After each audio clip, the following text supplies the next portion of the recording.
Hey, welcome to Viking Preparedness. I'm Pastor Joe Fox. Let me get my coffee. I'll be right back. Let me adjust this a little bit. There we go.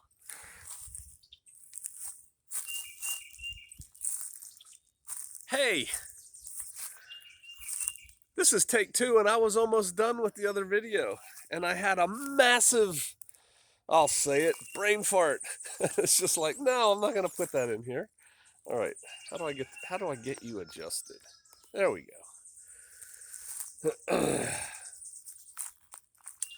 Number one, oh my gosh, this weather, it's like 62 degrees out right now. It's gonna be highs in the low 70s, high 60s for the rest of the week, lows in the 40s and 50s. This is awesome. I love it. My wife and I, Sister Kate, are fond of saying, because we've lived here now for a little over 8 years, and we're fond of saying that in these parts, there is no spring. It goes from winter to summer. It goes from cold where you need layers and a hat and a hoodie and all that stuff to hot, stinking hot. Not this year. This year we've had a lovely spring. This is the kind of day I tell people if the weather was like this every day, we couldn't afford to live here. I mean, try and buy a house in Monterey, California. The weather there is awesome. Try to buy a house in Hawaii. Weather there is awesome. At least on Oahu. I don't know if the islands have microclimates or not, but there you go. Speaking of money, I guess I'll start out by saying I am not an economist. I am not a financial advisor. I don't own Bitcoin. I don't own any cryptocurrency. I have never, in 58 years of life, have never used an ATM. Oh yeah, that truth. So what do I know? I'll tell you this: we're not sucking for money. We're not rich by any means, but we're not hurting, right? So I know some things, I guess. So you weigh the evidence yourself. You decide. Um, that's going to tip over. You decide. You take what I say with your own personal helping of salt. How about that? Inflation. It's here. It's coming. All the pundits are saying it's coming big. Big inflation. Not since the likes of Jimmy Carter will we have seen this. He was another socialist. Mm. What does inflation mean? Again, remember the part where I said I'm not an economist? To me, what it means is my money, your money, is worth less than it was in the recent past. And it continues to become worth less. What that looks like is everything starts getting more and more expensive. Everything. This coffee becomes more expensive. And so you start feeling the pinch, the crunch, the ouch. I don't care if you're Bill Gates or you're, you know, somebody who's not that well off. The money is worth less. You can buy less with your money every day. What it also means is you're losing money in your bank account. If your money is sitting there in a savings account making this much percent interest and inflation is going up by this much percent interest, you're actually losing money. It's like your money is evaporating. The buying power of your money is evaporating. So what to do in those situations? Refer back to the beginning of this video when I said I'm not an economist. I am not a financial advisor, but I'll tell you what I think. Buy the stuff you need to buy, number one. Because as your money gets worthless, and as the stuff gets more expensive, that gap between what you can buy grows, what you can afford. Um, so if you're looking ahead preparedness wise, and there's something you know you want to get, but you've been putting it off, anything. Do you remember when some of you, we've got a lot of new people in the last couple months. Welcome aboard. Um, but those of you who've been here for a long time, what was it, almost a year ago? Maybe it was before COVID. I was telling y'all, if you want guns and ammo, if you don't have what you need, get it now. Now try to buy it, right? Forget about it. I'm trying to run a Viking Pistol 1 class for some specific people. and they're having issues acquiring enough ammunition for it. Figure that out. Um, and I have a record in the past of telling people to buy things and then it becomes impossible to get or whatever. Body armor was another thing. I told people if you want body armor and here's the uses of it, you better get it. Now it's almost impossible to get body armor. Things like that. I'll tell you this, you can still get gas masks at a good price. If you think you're going to want a gas mask, you better get one and a bunch of filters. But now we're looking ahead. Bad inflation. It's basically the government stealing your money. That's how I look at it. What do? Buy what you need to buy now. If I'm not talking little gadgets, I'm not even talking like a gas mask. Although if you want a gas mask, they're going to go up in price. Um, I'm talking, I'm not talking a new cool flashlight. I'm not talking another knife. I'm not talking yet another backpack. No, no, no. I'm talking stuff. Your cabin on your bug out location, whether it's your land or your buddy's land and you want to put a cabin on it. That's going to cost you some money and the price of that is going up. I was just talking to somebody about a business. Yeah, I heard that too. I was just talking to somebody about a business idea and the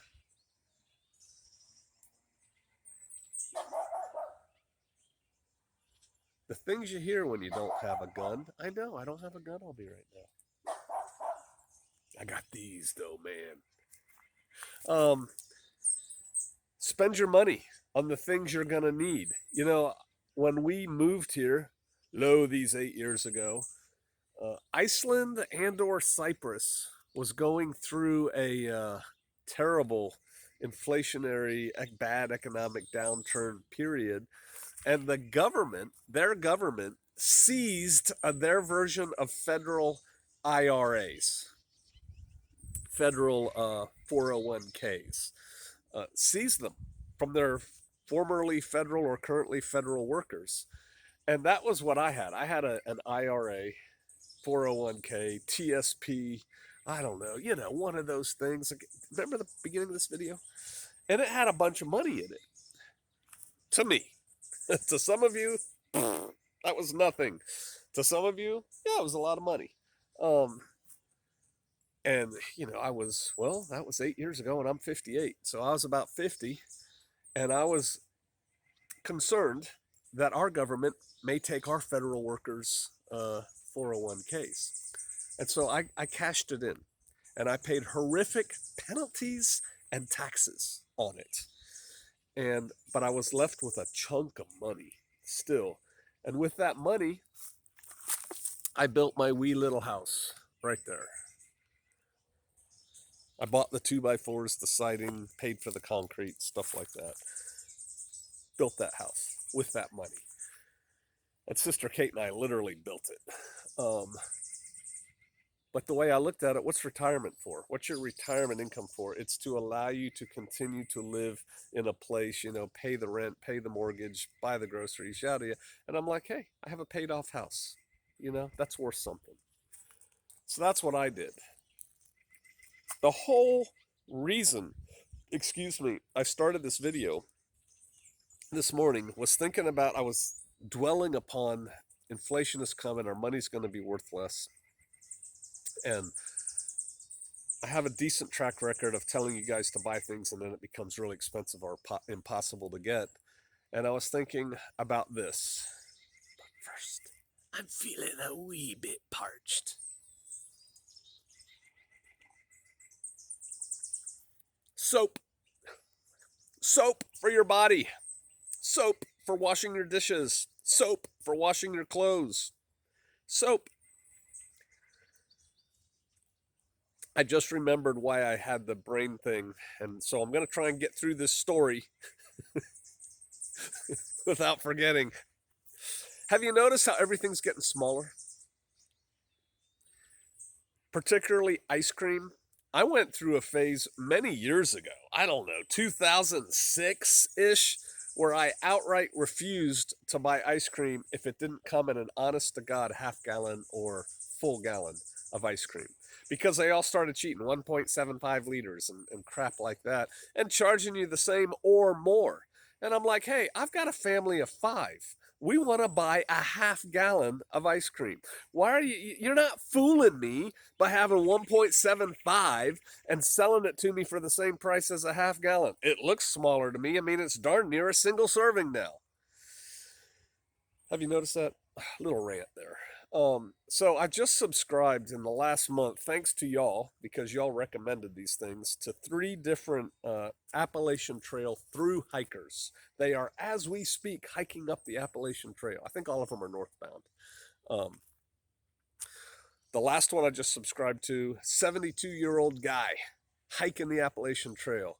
When I first saw him and saw his rucksack, I said he's not going to make it. But he's 60 some days into it, so I reckon he's going to. His rucksack's too heavy. It's too big. But he's 72. He's doing another one's a girl. His name's Dare D Das. That's his YouTube channel, Dare D Das. How could I resist that? Another one's a young lady, big smile from New Hampshire. She's hiking it. And another one I'm subscribed to, I don't know her channel name. And another one is a guy who's a retired Air Force officer from North Florida. I think he's an officer. He lives in a really nice house from North Florida, maybe the Panhandle, and he's hiking it. He's a pretty cool guy. I like his attitude. Very calm. Anyway, there's this one point at the halfway mark of the Appalachian Trail. There's like a little country store kind of thing there. You know, they always get off the trail to resupply. And they have what they call the half-gallon ice cream challenge. And you got to eat a half gallon of ice cream. I think it used to be in half an hour, and now, whatever.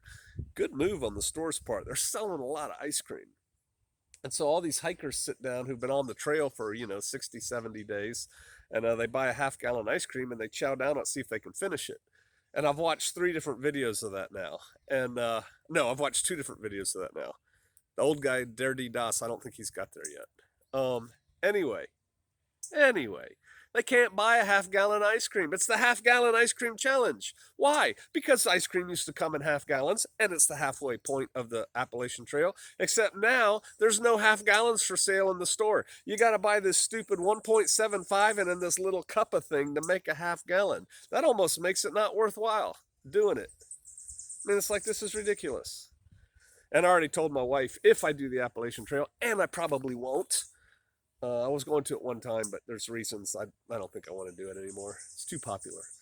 I wouldn't do the ice cream challenge. If I was hiking with somebody at the time, I'd let them do it and I'd watch them. But the 2 people I watched do the challenge, they both regretted it at the end.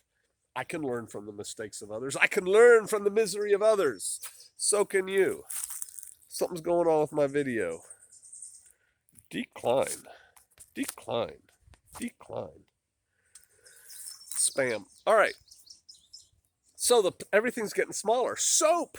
Dial soap. I use Dial soap. I like Dial soap.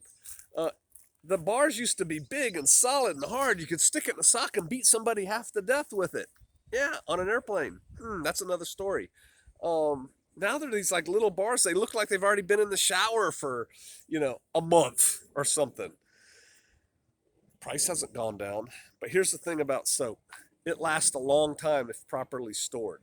Now, if you want to go through they come wrapped really good.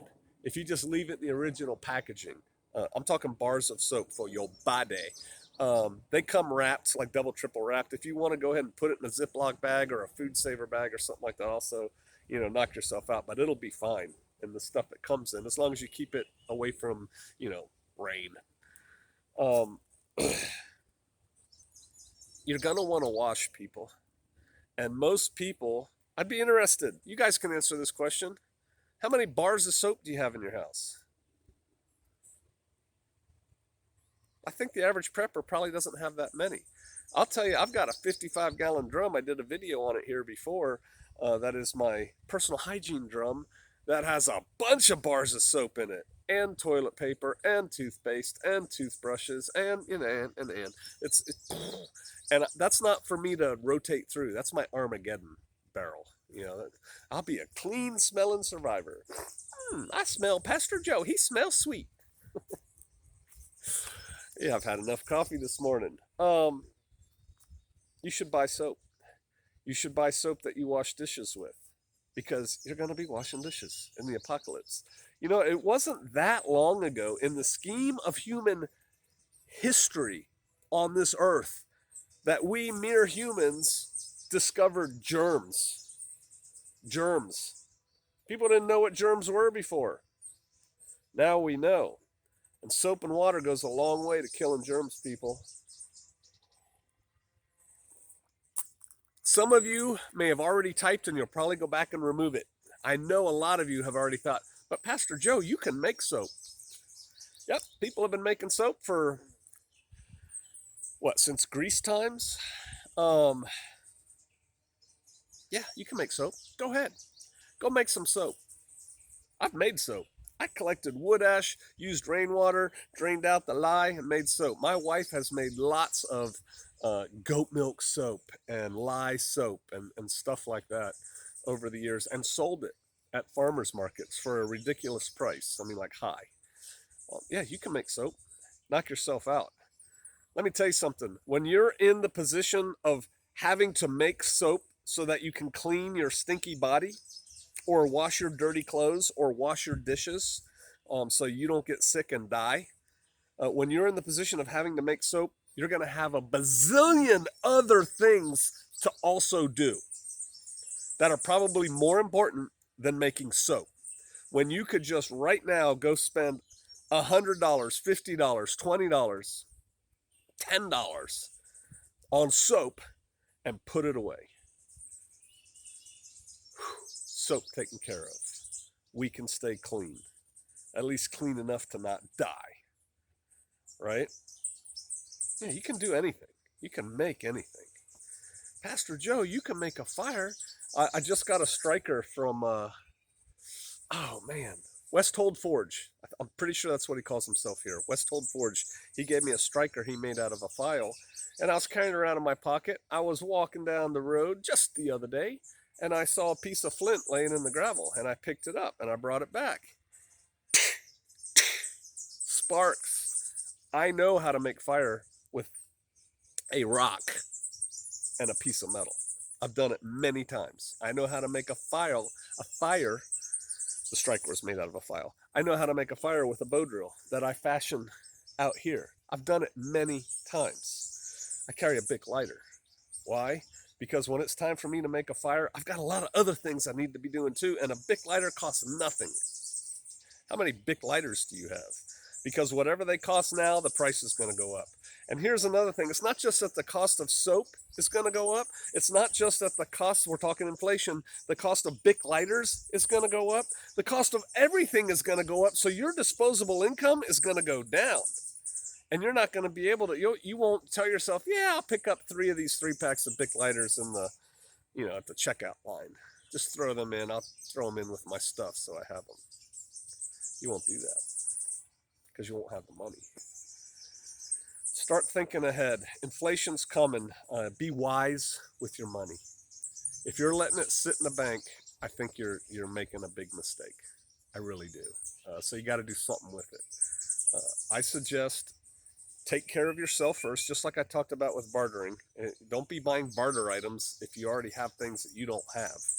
Buy those. You know you're going to use those. But then after that, start thinking about what people are going to need, like soap.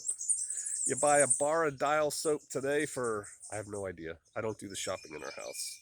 You know what? You probably get a 3, 4, or 5-pack of them for $3 or something. Whatever it costs today per bar, if this inflation goes crazy like people are saying it is, it'll be worth 3 or 4 times that next year. You can just offer it to sell to your neighbors. Hey, I got a supply of soap, Dial soap, if you want some, or whatever you like. I don't care. I like Ivory, Pastor Joe. Okay, well, whatever. I could sell you for this. You're tripling your money. What you're doing at that point is you're allowing your money to keep pace with inflation. That's all you're doing. You're tripling your money because your money's worth 3 times less. Is really what you're doing. But hey, it allows you to do that. You can convert it to dollars and spend those dollars today on something you need. I suddenly have a need for an oil filter for my car, except an oil filter now costs $130. I don't have $130 for an oil filter. but I got this soap and I can sell this soap for $130. Buy that oil filter today because tomorrow that oil filter is going to cost $135. Does that make sense? Maybe it doesn't. You economists, you financially wise individuals, you tell us what's the best way. And I mean this. I'm not being like snotty and saying, go ahead, big guy, tell us what you got. No, I'm not. If you know what to do to get through a bad inflationary cycle, please put it in the comments down below. People, we are just watching this thing crumble, crumble, crumble, crumble. I want you to take care of you, yours, and others. All right. I'll see you out there.